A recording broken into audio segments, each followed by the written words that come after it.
Le président du Faso, Ibrahim Traoré, s'est adressé à la nation lors de l'anniversaire de ses 2 ans au pouvoir.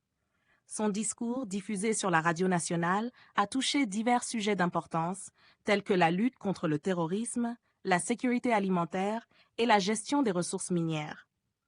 Il a réitéré son engagement à poursuivre les réformes et à restaurer la souveraineté du Burkina Faso. Malgré les difficultés, il reste déterminé à combattre la corruption et les inégalités, affirmant que les ennemis de la nation devront rendre des comptes.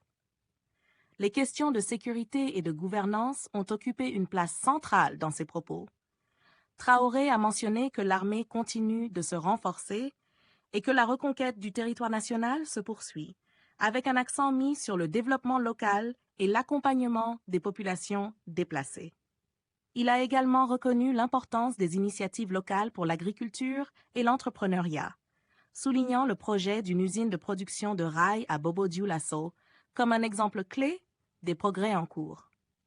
En matière de santé, le président a admis que les infrastructures restent insuffisantes, mais que des efforts sont en cours pour étendre les services, notamment avec l'ouverture d'un nouveau centre cancérologique.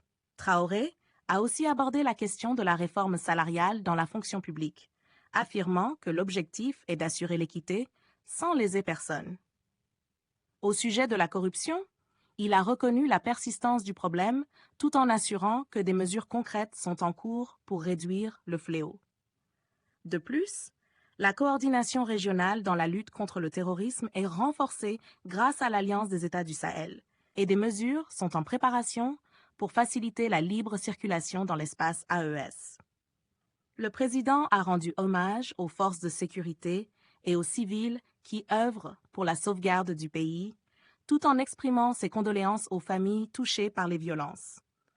Il a également annoncé des projets pour améliorer les infrastructures, notamment la création d'un barrage pour gérer les inondations à Eredou. N'oubliez surtout pas de liker si vous avez trouvé ces informations utiles. Partagez votre avis avec nous dans l'espace des commentaires et abonnez-vous à la chaîne pour ne rien rater de nos prochaines vidéos. Merci.